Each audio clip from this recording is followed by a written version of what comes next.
Good morning, Malacanang Press Corps and guests. Welcome sa Malacanang's regular press briefing. Kasama natin si Attorney or ASEC Marie Banaag. Ma'am?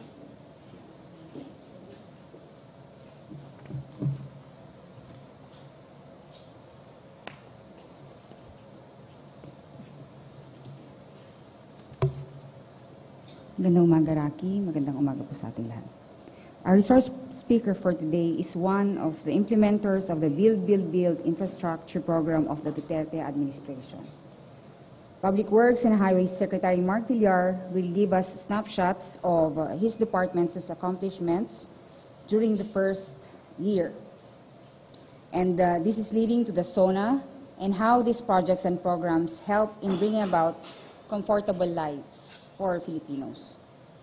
Secretary Villar was a former representative of the Lone District of Las Piñas City during the 16th and 15th Congress. He took up his master's in business administration at the University of Chicago, both School of Business, and finished his undergraduate studies in political science, philosophy, and economics at the University of Pennsylvania.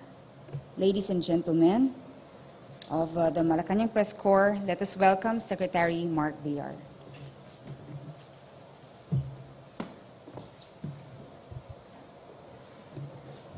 Maraming salamat po at magandang umaga po sa inyong lahat. At nais ko pong magbigay ng isang summary ng ating infrastructure program. Alam niyo naman po na ngayon po ang ating golden age of infrastructure. And para lang may background kayo sa infrastructure program ng ating Pangulo, to give you an idea, itong budget ng DPWH for 2017 is 428.4 billion. Now, this amount is equivalent to more or less 5% of our GDP. Ito na po ang pinakamataas na infrastructure spending sa history ng ating bansa. This is the highest. Now, at 5%, this is just competitive. Dahil yung mga ibang neighbors natin dito sa Asia, gumagastos sila ng up to 8 to 10% ng GDP nila sa infrastruktura. So itong 5% ay para makahabol tayo. But we're expecting to increase this every year until we've reached our target spending for infrastructure program. Now, to give you an idea of the scale of this in absolute amount, if you add yung budget ng 2010, 11, 12, 13, it will still be less than the infrastructure budget that we allocated in 2017. This is the highest in the history and it will increase. Ito po ay ang goal po natin eventually is to, of course, reduce the poverty level in our country and to bring progress, hindi lang po sa mga major cities, pati sa mga provinces and far-flung areas para makarating din ng progreso sa ating mga, lahat po ng ating mga kababayan. So, with this big budget, I'm sure many of you are curious about the implementation, and so far I'd like to report that to date, we are on target in terms of our absorptive capacity. We were targeting 70% the first half of this year, and as of today, we were expecting to be hitting this target. In fact, as of now, I'm even confident that, I'm very confident. There are many areas that have already reached that target. So, in terms of absorptive capacity, so far, this government has succeeded in making sure that these funds are being obligated quickly and cleanly. Ang mga steps, what are the steps that we've taken this year for ang mga changes po sa DPWH? Una po, ang ating, for the first time, magkakaroon po tayo ng monitoring software. We call it the PCMA software. This will be implemented this year, and we'll be utilizing the latest technologies in geotagging, using the utilization of drones and pictures in order to ensure the efficient implementation of all projects across the country. This is the first time. We will not be doing our implementation manually. We will be monitoring this via a very advanced software system.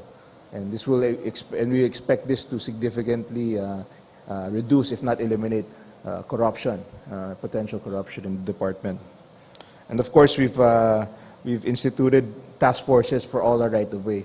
karamihan po ng mga projects ay nakakaroon po ng mga right-of-way issues. Yun ang nagiging sanhi ng delay. Kaya ngayon po, bumuo kami ng mga right-of-way task forces for all major projects in around the country. So this has been the cause for a speedier delivery of right-of-way. At pag may speedy delivery of right-of-way, we can expect that major projects will be constructed at an even faster pace than in the past. We've also instituted 24/7 hotline, and so actually the Secretary's hotline is open to all to make sure that if there are any complaints of any nature, whether it be construction or corruption, open naman kami. At any time, pwede kayong tumawag sa hotline ng DPWH. And we've also streamlined our procurement manual, again, also to speed up the process of implementation for all infrastructure projects. Ngayon po, nais ko lang i-share ang ating mga, I want to share, well, kanina po, nakita nyo po yung breakdown ng budget.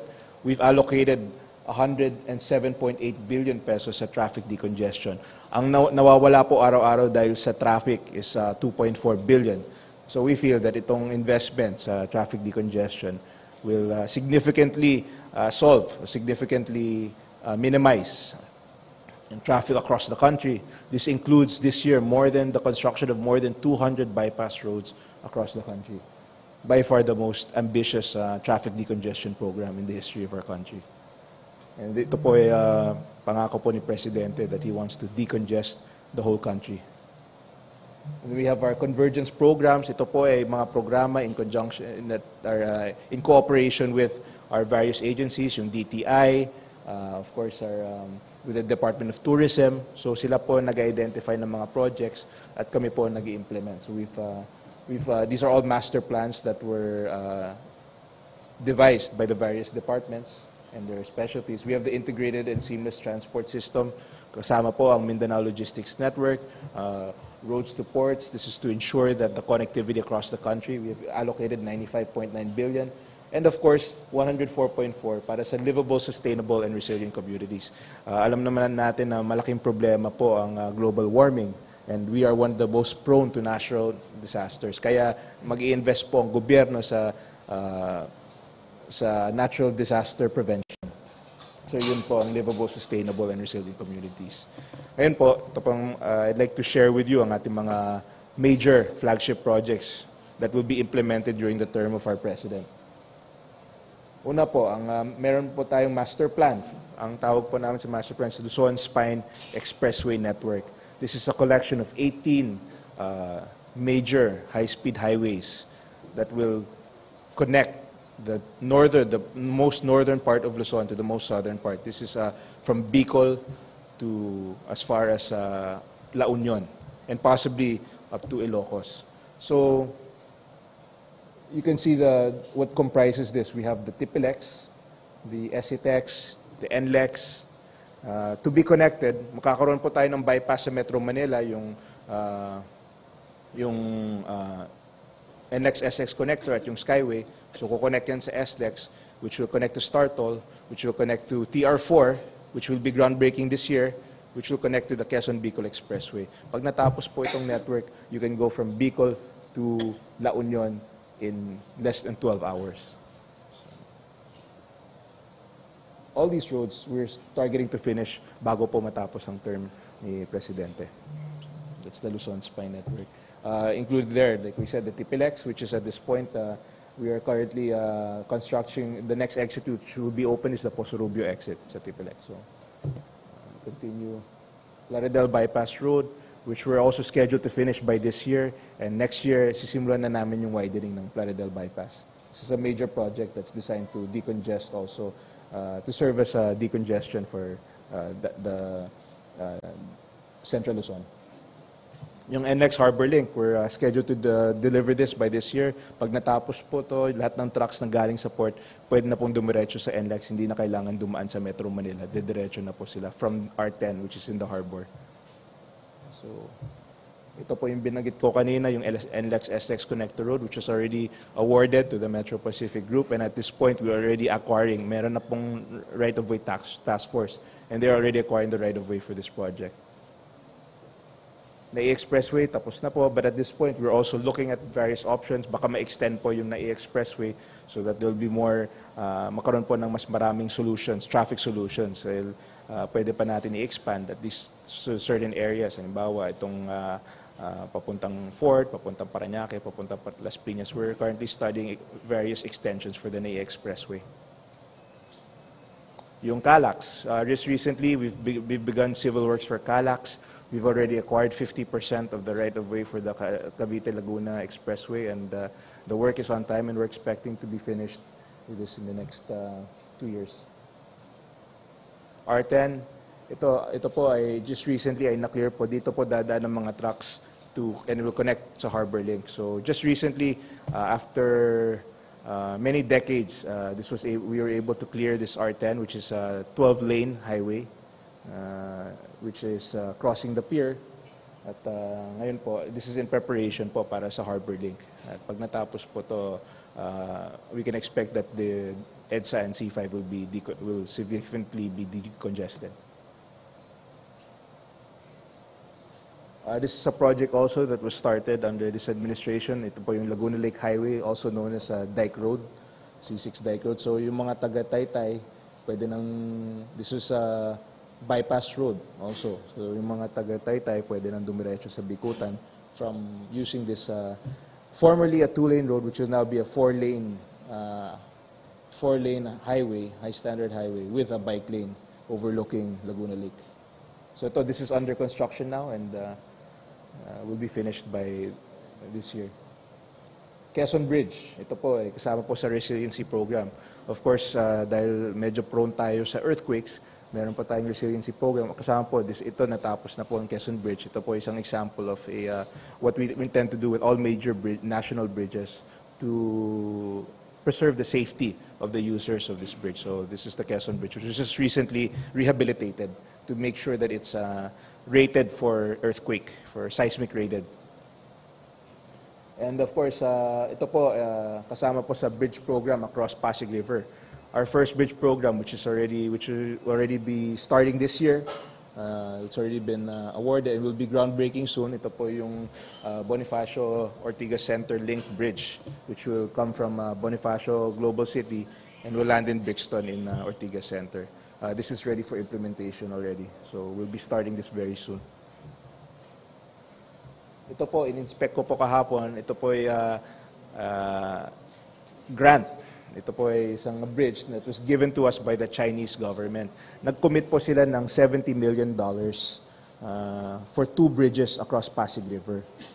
So this is a fruit of the foreign policy. This is because of our friendship with China and a fruit of our foreign policy and the foreign trips of our president. Nagbigay po sila ng $70 million. 2 bridges. Yung isa po ay Binondo Intramuros Bridge. And the second bridge is the Estrella Pantaleon Bridge. So at a total cost of approximately $70 to $75 billion. We are targeting to start this by this year. So, yun po ang picture ng rendering. Ito po yung rendering ng bridge. Pag natapos po, in fact, hindi lang tatlo, pero we have up to more than 12 bridges scheduled for construction across the Pasig River. And ito po ay matatapos before the end of the term of our president. So, para ma-decongest po ang Guadalupe and C5. So, this will contribute. And of course, also to pave the way, kailangan din natin i-rehabilitate yung Guadalupe Bridge. And these are other provinces. Yung decongestion program is not limited to just one area. It's across the country. We have various bypass roads. Like kagaya ng sinabi ko po kanina, more than 200 across the country. So yung Maharlika na ngayon, sobrang congested ng Maharlika, luluwag na dahil magkakaroon ng bypass roads in all major. So aside from the high-speed highway network, luluwag din yung existing network natin, which is Maharlika. So this is recently opened ang Governor Miranda Bridge 2. This is in Tagum. Davao City Coastal Road. Ito, sisimulan na po to this year. We've already started the civil works for the Davao City Coastal Road para ma-decongest po ang Davao City. Ito po isang our major project in Cebu. I'm sure many of you are aware of the traffic issues in Cebu. Ito po ay pinakamalaking project designed for a long-term solution to the traffic in Cebu. Metro Cebu Expressway to go from Naga to Danao. It's a mahaba po ang Metro Cebu, but we feel that this will be a long-term solution for the perennial traffic issues in Cebu. It may feasibility study na po, and it's ready for implementation next year. Ito po ay another example in the province of our decongestion, new Bacolod Economic Highway. Again, this is coming from the airport, going to the city of Bacolod, which will provide a new growth corridor in the region. At the same time, it's also an example of our new policy for infrastructure, which is also to give emphasis sa pedestrian infrastructure. So magkakaroon po ng, aside from the highway, magkakaroon din po ng bike lanes and pedestrian infrastructure. Of course, our bridge program, one of the most ambitious, the most ambitious bridge program. Ito po ay Pangil Bay, which recently we have with the help of our Korean consultants, kakaroon na po tayo ng isang bridge to traverse Pangil Bay from Misamis to Lanao del Norte. So this is just a taste of some of our flagship projects. Kung babanggitin ko lahat po ng mga projects, baka hanggang gabi tayo dito. Mas dami ng mga projects natin. Pero para makita nyo lang po isang snapshot ng mga projects ng DPWH and ng gobyerno ni President Duterte. Rest assured that the golden age of infrastructure is very, all systems go, and all the relevant departments, kasi meron na kaming build team, the economic team, are all working together to ensure that the implementation of these projects are fast and clean.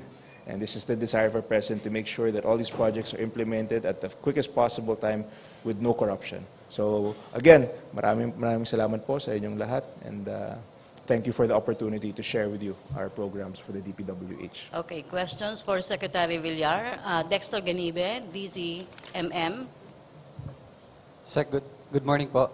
Sir, sa unang taon ng Duterte administration, ano po yung may pagmamalaking infrastructure project kung meron man? Kasi alam natin, noong 2016, ang budget ay ginawa ito sa ilalim pa ng previous administration. Yes. Pero meron ba tayong infrastructure projects na pwedeng sabihing under na ng Duterte administration? Marami po. Pero una po, lahat po ng projects, ay marami po mga projects na siguro mga 3 president na hindi natapos. So, it's important first, yung una, tapusin muna yung projects na pending.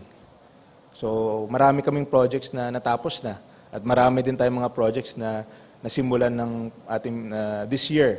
Nakita nyo po yung Luzon Spine Network. This was a concept. Yung Quezon Bicol Expressway, yung TR4, we'll be starting that this year.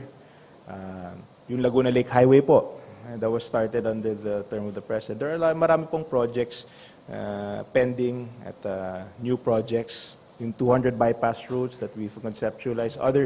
Most major cities now magkakaroon po ng bypass road. We have the Dalton East alignment. We have plans for a North Luzon East Expressway, yung SILEX. So ang commitment na para sa amin, hindi naman importante kung sino nagsimula. Sa amin lang importante kung makakatulong sa ating mga kababayan. Whether who started the project, for us, ang importante lang sa amin tatapusin sa lalong madaling panahon. Kasi people have been waiting. There is a need to finish all the projects, and we will not ayoko na may politicize ang mga proyekto ng DPWH. Basta lahat ng projects ay projects ng mga Pilipino, and it's our mandate to finish them all, and we will continue to finish them all. At the same time, we will conceptualize new projects. The Metro Cebu, nakita nyo po yung Metro Cebu Expressway, the first inter-island bridge program, the bridge going from Iloilo to Negros. So marami pong naka-line up, marami pong projects na tatapusin namin this year, at marami pong mga projects that we will continue to pursue. Sir, follow-up lang. Nabanggit nyo, 12 bridges ang for construction over Pasig River. Yes. Ilan po dito yung kasalukuyang nandyan na naayusin at ilan yung bagong itatayo? Lahat po ay, except yung Estrella Pantaleon Bridge, may existing bridge na po, yung two-lane bridge na galing po sa Makati. So, masyadong masikip Kaya ang gagawin namin 4 lanes, paluluwagin namin. And then ito po ay at no cost to government. Dahil ito po ay grant ng Chinese government. Itong Intramuros Binondo Bridge is also by grant from the Chinese government. So it's also a 4-lane bridge. And aside from that, yung recently, yung for implementation this year is the Santa Monica Bridge sa Fort.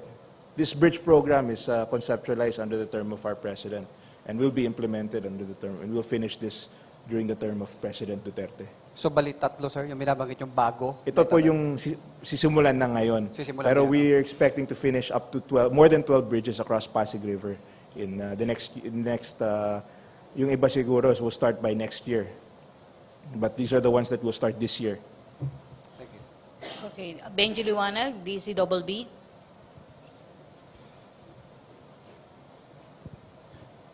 Thank you. Good morning, sir.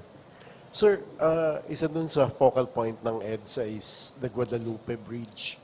Kailan po masisimulan to? And will there be an alternative route kung sakaling mag-umpisa na po ito? We are currently looking at technical solutions so that when we renovate, it will cause the least inconvenience dahil maraming dumadaan sa Guadalupe. Yes, Hindi sir. naman pwede sara yung Guadalupe. Kaya kami gumagawa ng mga bridges also para medyo lumuwag din ng traffic flow, ang flow ng traffic sa Guadalupe. But rest assured, we have a plan to reinforce the existing bridge with the minimal, if we ever may close, baka isa. We don't know yet how, but we'll try to not close any lanes, but if ever, baka isa lang, or it depends. Right now, we're studying solutions for that. But next year, we're planning to reinforce the bridge to make sure that it's seismic rated. Sir, second, yung mga connecting bridges, hindi ho ba magkakaroon ng problema dun sa right of way? Especially may mga residential areas ho bang matatamaan dito? Lahat po ng mga projects ay may right-of-way concerns. Pero naaayos naman. Meron naman tayong bagong right-of-way law that gives us flexibility. At the same time, we can use the eminent domain to expropriate properties if needed, if it's a major project. So we have the means to implement these projects. Right-of-way kasama na yan sa implementation ng project. Usually, pag major project, meron naman talagang mga right-of-way concerns. Thank you very much, sir. Pia Gutierrez, ABS-CBN, to be followed by Prince Goles and Daryl. Sir, good morning. Sir, the President is setting aside 20 billion pesos for Marawi. Yes. May plano na po ba tayo for the rehabilitation of the city once the crisis is Yes, over? I met with the mayor of Marawi recently, and we discussed the master plan is ongoing now. So after this incident, we'll be ready. Naka-standby po lahat ng mga equipments ng DPWH. And currently we're coordinating with our autonomous region, our ARMM counterpart, in order to implement very quickly. The President wants to implement the rehabilitation very quickly. So we've been preparing for this over the past few weeks. And currently ongoing yung master plan. So when we rebuild Marawi, it will be based on a master plan.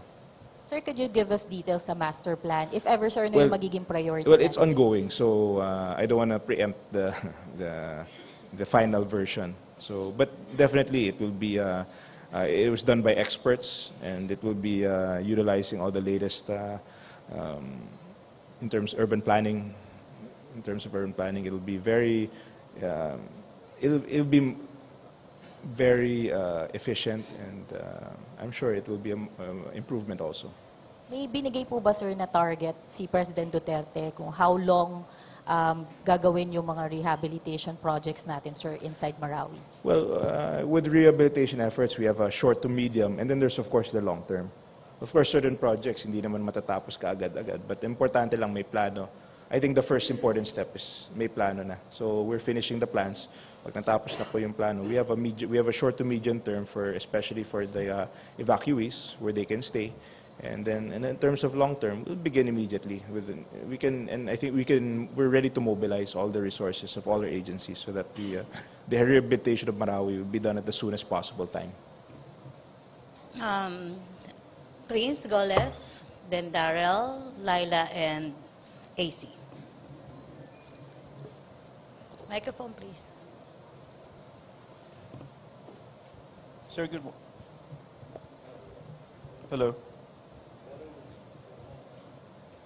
Hello. Hi, sir, good morning. Sir, can I just get an update on the Panay Guimaras Negros bridge? Yes. Is it still a priority project of the government? It's still a priority, but you have to understand these bridges, they require a lot of detailed engineering. So this process also takes a year, yung planning for such a major undertaking. So, but it is kasama pa rin po sa priorities. And this bridge, we hope to finish this before the end of the term of President Duterte. Kailan kaya, sir, uumpisahan yung proyekto? Pag natapos na po yung feasibility study, which is currently ongoing. So give it siguro, I'm hoping to start the civil works either late next year or probably late next year. Hopefully we can start. But of course, we have to do the proper. We still have to engage the detailed engineering. So again, I don't want to preempt that, but we can expect that it will start within the next in the near future, and not so far future. Pero malapit na po, isa po yan sa mga priorities natin. Pero given the size and the complexity of the project, it might take a little longer to finish the feasibility study and detailed engineering design. Sir, how about the New Bacolod economic highway? How much budget is allocated for this project, sir? Well, actually, we've been over the years. There's been some allocation, but actually, pinadagdag ko na yung allocation because gusto ko na sanang tapusin in the next 2 or 3 years yung buong alignment ng Bacolod economic highway. We want to make sure that these projects have a shorter timeline. Dapat ang target namin dapat in 3 years matapos na po ang highway. Okay, last 2 questions for Secretary Villar. Darrell. Microphone. Hi sir, good morning. 2 questions lang po. Sir, do we have any update on the timelines for the build? Meron po bang projects na mafi-finish? Update on the timelines for the build. So, do we have projects that can be implemented earlier than planned, sir?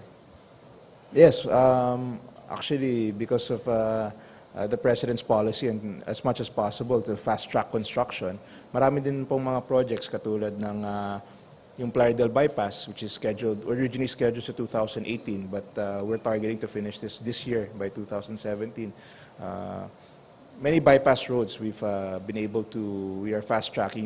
Yung scheduled for 2018, pinipilit namin na matapos sa 2017.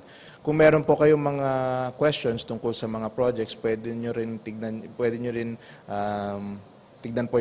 nyo makita yung mga projects sa Build website. Nakalista po lahat ng projects ng Build Group and yung mga detalye tungkol sa proyekto katulad ng yung cost ng bidding, kung sinong nanalo, at kung kailan po ang commencement and finishing date.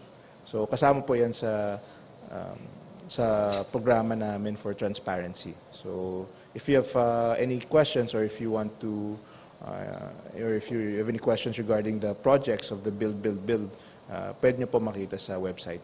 Sir, last question on my part. Sir, the peso is at its weakest in 10 years. So how will this make the Build program more costly?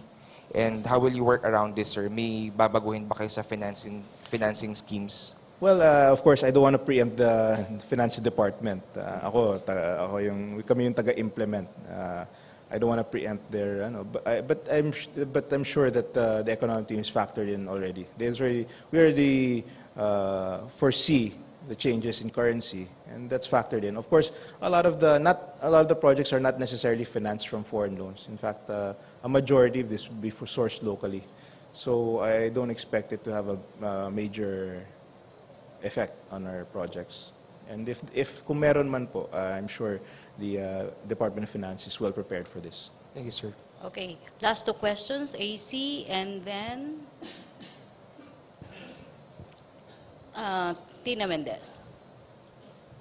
Hi sir, good morning. Good afternoon. Just a quick follow-up din sa Marawi kanina, sir. You mentioned that you already spoke with the Marawi City Mayor. Sir, can you share lang kung meron ba silang particular requests or kung ano yung gusto nilang unahin pag may rehabilitation na? Well, first, right now, we are already implementing the upgrading of the evacuation centers. Our priority at this point, since hindi pa kami nakakapasok sa city itself, sa city proper, sa ngayon po, ina-upgrade na namin yung ang priority namin is to upgrade the evacuation facilities. That's yung sanitary facilities, including restrooms, and we are also thankful na marami din tumutulong from yung mga kaibigan natin, yung mga ibang bansa, at of course yung mga non-NGOs. Malaking bagay po ang tulong nila sa evacuation centers. So, doon kami nakatutok ngayon, and at the same time we're doing this, we are currently preparing the master plan for the Marawi rehabilitation. Okay, Tina Mendez? Sir, regarding Marawi again, sir, right now do you have initial assessment of the damages sa infrastructure, We have including pictures, roads? but it's hard to give a specific assessment until we can go inside and check the structural integrity of the buildings there. So sa ngayon po, we only have the pictures that we see. A lot of the damage seems to be in the central part of the city, the downtown, the major areas of the city. So it's hard to give a exact assessment at this point, but we'll keep you updated. Pag sa Marawi, we'll be able to give a more detailed assessment of the damages. So, sir, what Right are now, the- it's more on visual. Nakikita lang. So, But, and then, sir, since this is an emergency, a conflict, where will the DPWH be getting the budget for the rehabilitation? well, the DBM is prepared to release the budget for the rehabilitation and, of course, the assistance to the to all the evacuees from Marawi. So, meron naman talagang pondo sa gobyerno for such incidents, such calamities, such major incidents. There is no need to request a supplementary budget from the Congress. I'm sorry? No need to request for supplementary Well, budget. I would leave that to the DBM to decide on how they will work out the budgetary concerns for Marawi. But I'm sure that the government is ready to assist immediately. Thank you, sir. Thank you. May last two pahabol, Dexter and Pia. Dexter, Ganibe. Sir, follow up lang. 2 points lang, sir, doon sa Marawi and doon sa mga infrastructure projects sa Metro Manila. Sir, una sa Marawi, yung binabanggit na Pangulo na 20 billion pesos na pondo para sa rehabilitation, enough po ba ito para doon sa pag-rebuild ng isang syudad? I'm sure. I think it will be enough. At kung we're ready to whatever it takes, of course, that's the initial commitment. But as we learn about what the effects of the Marawi incident are, then we'll know more. Malalaman din namin kung ano ba talaga in terms of peso amount, kung magkano magiging cost ng rehabilitation. But I think that 20 billion is a good. It's a good amount. It's a very significant amount, and it will. Marami tayong magagawa sa 20 billion in terms of rehabilitation. But would enough po ba ito? It's Or hard kailangan dagdagan? Again, it's hard to preempt kasi hindi pa kami nakakapasok sa Marawi. It's hard to give a peso figure until until our engineers can give us a more precise assessment of the damages. Sir, doon sa second point, doon sa mga infrastructure projects sa Metro Manila. Opo.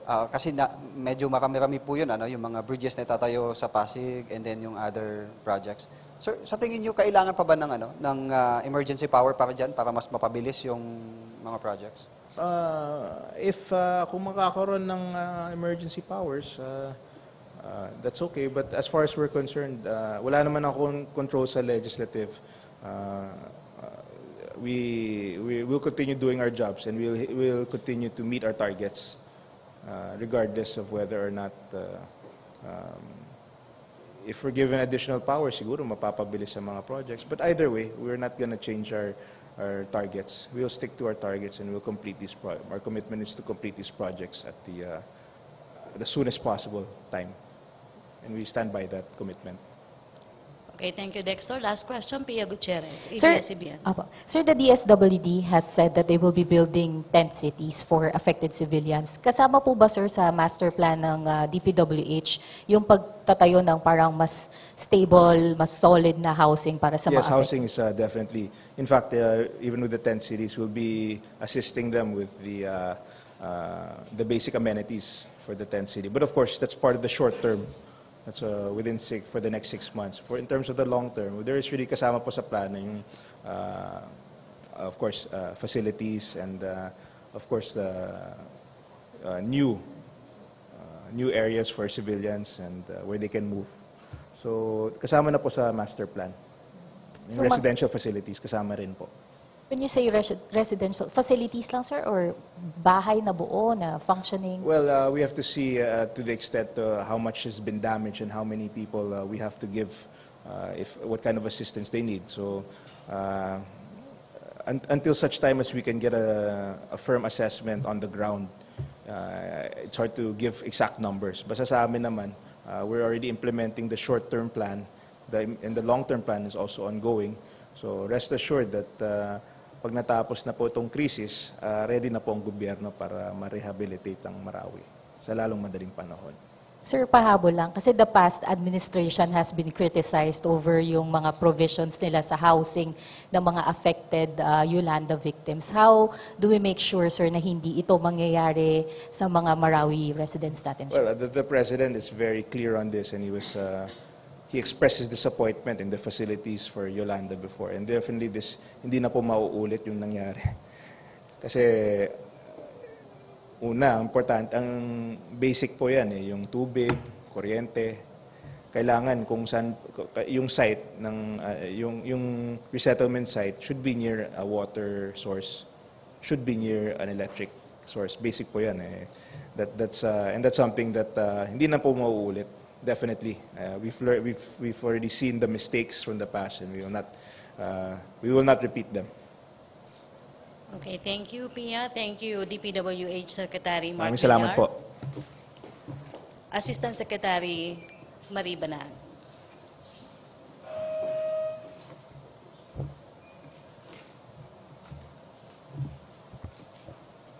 We'll first have our update on Joint Task Force Marawi as of 6 p.m. of June 28, 2017. Civilians killed by terrorists at 44. That is an increase of 17 from yesterday's. Civilians rescued by government troops, local government units, and CSOs. Still the same, it's 1,711. Terrorists killed, 303. That is an increase of 4 from yesterday's briefing.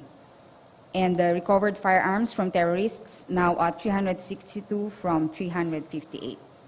And government casualties, or our men killed in action, at 75. That is an increase of 4 troops from the government killed. Mag-good news muna tayo. On the NEDA-approved projects, we are pleased to announce that 11 infrastructure projects were approved by the Cabinet last Tuesday, that is June 27, during the NEDA board meeting. These projects are Mindanao Railway Project, Phase 1, Tagum, that is 35.26 billion through local financing. The Malolos-Clark Railway Project, PNR North, that is 211.43 billion. That is through the official development assistance. Third is the Cavite Industrial Area Flood Risk Management Project at 9.89 billion through the official development assistance financing. Fourth is the Clark International Airport Expansion Project. That is at 12.55 billion through local financing and operations and maintenance for public-private partnership, or PPP. Fifth education pathways to peace in conflict-affected areas of Mindanao at 3.47 billion through the official development assistance financing. Sixth, the Australia Awards and Alumni Engagement Program Philippines at 1.19 billion through the official development assistance financing. Next, new communications, navigation, and surveillance / air traffic management systems development project, a 30-month loan validity extension and reallocation of funds at 10.87 billion through ODA financing. Next, new configuration of the LRT Line 1 North Extension Project, a common station / unified Grand Central Station at 2.8 billion through local financing. Another is change in scope, cost, and financing arrangements for the Arterial Road Bypass Project Phase 2 at 4.62 billion pesos through ODA financing.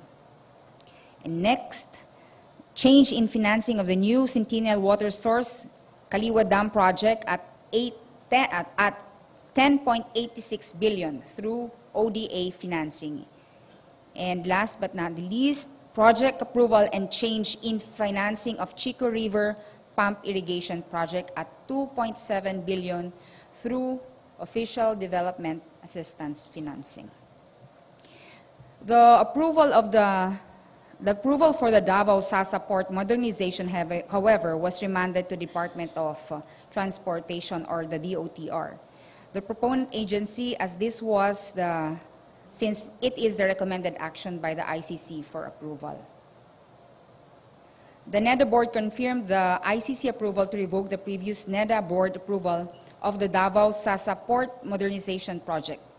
This means that the previous NEDA board approval given in October 17 of 2014 is recalled through the NEDA board meeting yesterday, June 27. Now I'm ready for just 2-3 questions because you have asked so much questions from Secretary Villar already. So you have plenty of news for today and tomorrow and the weekend. And happy birthday kay Dreo Calonzo. Happy birthday, Laila Leo. Salaveria. Good morning, ma'am. Good Ma'am, morning, tomorrow will be the first anniversary of the President. How is he planning to observe the day? Yes, Laila. The President wished to be in Marawi, but of course that is tentative. The President wished to make the people of Marawi feel that we are behind them, the government is behind them, and the President has never left Marawi. May iba pa bang programs for tomorrow, ma'am, just to commemorate the anniversary? We'll wait and see kung may ibang schedules pa for tomorrow. Ma'am, on another issue, the Human Rights Watch said that the first year of the President was a human rights calamity. Ma'am, since the centerpiece program of the President is the anti-drug war, how would you assess the first year of this campaign? Would you say that it's successful given that thousands have been killed? Yes. Well, Laila, we don't feel good about the comments of the Human Rights Watch. But we have also to be firm that, and we have to realize that the President stood and won on a platform of genuine change. She wanted a better life for the Filipino people. And of course, Human Rights Watch should not brush aside all the programs, especially the enforcement side. How many operations had been conducted by the enforcement agencies, anti-drug agencies? It is not a joke to enforce 62,000 anti-drug operations in a year. That is that's so much sacrifice. And of course, also, we have around 1.3 million surrenders, drug surrenders. These things, the government is doing something about this through the Interagency Committee on Anti-Illegal Drugs. So the government is not sitting down, watching lives being wasted just this way. So with this one, of course, we say that the President had only wanted so much for his countrymen. Follow-up lang.